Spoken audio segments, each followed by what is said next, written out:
Sir. सत Sahib sir. Sir क्या नाम है आपका? अवध नरेश शर्मा। अवध नरेश जी, आप कहाँ से हैं? गांव बरथरी, पोस्ट नेगू, हसनपुर, जिला एटा, उत्तर प्रदेश से। अवध नरेश जी संत रामपाल जी महाराज से कब जुड़े? 26 जनवरी सन 2013। संत रामपाल जी महाराज से जुड़ने से पहले क्या आप कोई भक्ति साधना भी करते थे? जी सर। उससे पहले हम जो परंपरागत पूजाएं हैं ब्राह्मण समाज में होने के नाते वही सब किया करते थे। ब्रह्मा, विष्णु, महेश, दुर्गा, गणेश, हनुमान जी, इन सभी की मैंने अपना एक कमरा पूरा मंदिर नुमा बना रखा था।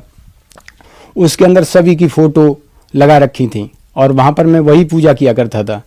बचपन से ही आध्यात्मिकता से जुड़े होने के नाते रामचरितमानस का पाठ भी करता था। उसके चलते क्योंकि मेरे परिवार में मेरे जन्म से पहले ही एक प्रेतबाधा प्रवेश कर गई थी। जो जलेसर वाला जैन खां बोलते हैं मियाँ, उसका बहुत बड़ा परिवार में हमारे में उसने आकर के अपना कब्जा जमा लिया था। उसने हमारे घर को तहस नहस कर दिया था, जिसके चलते मैं सोचा करता था कि मैं भगवान की भक्ति करूं तो ये शायद है संकट खत्म हो जाएगा, क्योंकि परमात्मा सब कुछ कर सकता है। उस परमात्मा की खोज में मैं इनकी सभी की साधना करता था, लेकिन वो प्रेतबाधा किसी तरह से शांत नहीं हुई और उस प्रेतबाधा ने मेरे पिताजी को पागल कर दिया। पागल करने के बाद उन्हें खत्म कर दिया। सन 95 में पागल होने के बाद वो मृत्यु को प्राप्त हो गए थे। अब उसके बाद उस प्रेतबाधा ने उससे पहले ही पिताजी के समय में ही हमारे ऊपर भी कब्जा किया, परिवार में बहन भाई, उसके बाद पिताजी के बाद में माताजी के ऊपर भी आने लगा वो। तो मुझे ये चिंता हुई कि ये जो है हमारे पिताजी को पागल करके मार दिया है, हो सकता है आगे चल करके तुम्हारे ऊपर भी ऐसे ही कर दे, माँ के ऊपर भी। तो और ये पागल कर दिया तो माँ के ऊपर ऐसी कंडीशन आ गई तो मैं किसको मुंह दिखाऊंगा। और मैं भक्तिभाव वाला बहुत ज्यादा था। रामचरितमानस में एक चीज बोली है कि बड़े भाग्य मानुष तन पावा, सुर दुर्लभ सदग्रंथन गावा, नर्तन समना कवनो देही, जीव चराचर जाचत तेही। तो मैं ये कहा करता था कि हे भगवान, मनुष्य शरीर के समान कोई शरीर नहीं है और इसके लिए सभी चर और अचर सभी जीव जंतु जितने भी हैं वो इस शरीर के लिए प्रार्थना करते हैं और देवता भी इसके लिए तरसते हैं। तो इस शरीर में मैं तो कोई सुख देख नहीं पा रहा हूं कि आखिर इसमें क्या सुख है। मेरे परिवार में ये तांडव मचा रहा है, ये प्रेत जो मुसलमान जैन खां जी मियाँ बोलते हैं जो भी है वो परेशान करता था। उसके चलते मैंने सोचा कि आध्यात्मिकता से मैं ही सबसे ज्यादा जुड़ा हुआ हूं और ये परिवार वाले इस चीज को शायद है न समझ पाएंगे और न ही भक्ति साधना करके इसको यहां से निकाल पाएंगे।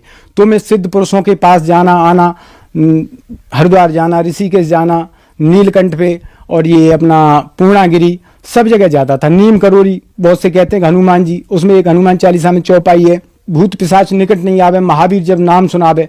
तो मैं इन सारी चीजों को करता था, लेकिन वो भूत प्रेत भूत जो है वो रोजाना मेरे घर में दंगा करता था। ऐसा शायद ही कोई दिन जाता होगा जिस दिन वो मेरे घर में तांडव ना करता हो। मुझे बड़ी शर्मिंदगी होती थी। कई बार मैंने ये सोचा कि मैं इसको जिसके ऊपर भी ये प्रेत आएगा मैं उसको गोली मार दूंगा।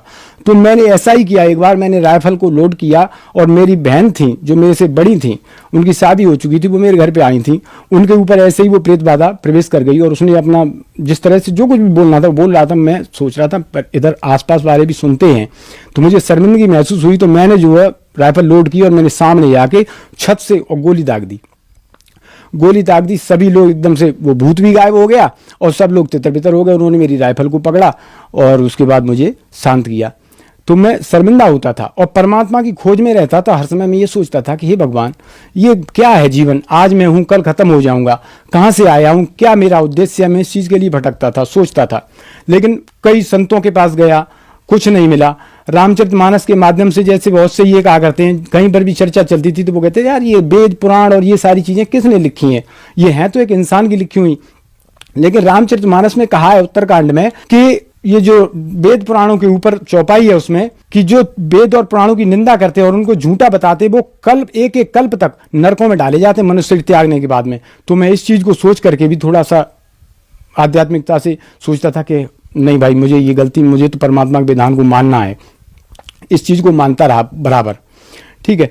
उसके बाद जब कहीं से कोई लाभ नहीं मिला, थक गया बुरी तरह से, तो एक बार मैंने सोचा कि मैं अब घर छोड़ के चला जाऊंगा। मैं हरिद्वार जाने के लिए मैंने कहा कहीं कंदराओं में जाऊंगा, कोई ऋषि, कोई सिद्ध पुरुष, क्योंकि मेरे साथ एक घटना घटी थी बहुत जबरदस्त। उसने मुझे हिला दिया था। मैं बराबर भक्ति करता था, हवन करता था हर पूर्णिमा को, तो इतना हिल गया मैं नास्तिकता के कगार पे पहुंच गया। लेकिन उस नास्तिकता से बचा क्यों रहा? क्योंकि मैं सर्प और बिच्छू के मंत्रों का भी इलाज जानता था, थोड़ा सा मंत्रों को। तो जब बिच्छू के विष को जहां पर काट लेता है, वहां वो बिच्छू का जहर अंदर से और उस डंक का असर वहां पर आ जाता था। तो मैं सोचता था शक्ति तो है, इसलिए मैं बचा रहा। और वो जो मेरे को नास्तिक होने तक लेकर के आई थी, उसने मुझे ऐसा कर दिया कि कहीं कुछ भगवान नहीं है। मेरे घर पे बहुत बड़ा मंदिर है, दुर्गा जी का, शंकर जी का, हनुमान जी का। मैं बराबर संध्या आरती शाम को करता था, घंटा बजाता था कि घंटा से कहीं बहुत दूर तक प्रेत बाधा नहीं होती। उसके चलते फिर मैं सन 2000 में गायत्री परिवार से जुड़ा। शांतिकुंज हरिद्वार से मैंने दीक्षा ली 13 वर्ष तक। सन 2013 जब तक मैं संत रामपाल जी महाराज के सानिध्य में नहीं गया, तब तक मैं गायत्री साधना करता रहा और इस सारी चीज से परेशान रहा। तो मैंने सोचा, अपनी दुकान पे ही ऐसे ही खड़ा था, उसके बाद नीचे आया तो वहाँ पर हमारे एक आसपास के गांव में, गांव पड़ता है, वहाँ के एक बुजुर्ग थे, वो हरियाणा से लौट करके गए थे। तो उनसे मैंने पूछा कि भैया जी, हमारे गांव के वैसे लोग जाते थे संत रामपाल जी महाराज के पास, तो मैं इनके ऊपर विश्वास नहीं करता था, संत महंतों के ऊपर मैं बहुत कम विश्वास करता था, क्योंकि मुझे रामकृष्ण की साधना ये सभी बताते हैं, तो मैं सोचता था कि इतना तो मुझे ज्ञान है ही है। तो मैंने उनसे पूछा कि आप लोग हरियाणा जाते हो, तो आपको कुछ मिलता है वहाँ पे, कुछ मिला है? तो उन्होंने कहा कि हाँ, जितनी भी जगह है, मैंने 40 साल मैंने यहीं इसी तरह से भटक के बर्बाद किए हैं, और हरियाणा में जो संत रामपाल जी महाराज के पास है वो इस पृथ्वी पर कहीं नहीं है। तो मैंने कहा कि ऐसा क्या है कि आप कल हमारे पास आना, क्योंकि वो तांगे में बैठ रहे थे। तो उन्होंने कहा कि आप कल हमारे पास आना, तब मैं आपको बताऊंगा। मैंने कहा ठीक है। अगले दिन ऐसा हुआ कि वो मैं अचानक ही ऐसा सिस्टम बन गया कि मैं उनके गांव चला गया तो वो भी मिल गई हमको। उनसे मैंने रामाकृष्णा की और मैंने उनको बुलाया, पास में बैठ गए, कुर्सी पर बैठने के बाद बात हुई। तो उन्होंने कहा कि हमारे पास एक पुस्तक है ज्ञान गंगा, वो मैं आपको दूंगा, आप उसको पढ़ना, और संत रामपाल जी महाराज इस पृथ्वी पर पूर्ण गुरु हैं। तो मैंने कहा अच्छा।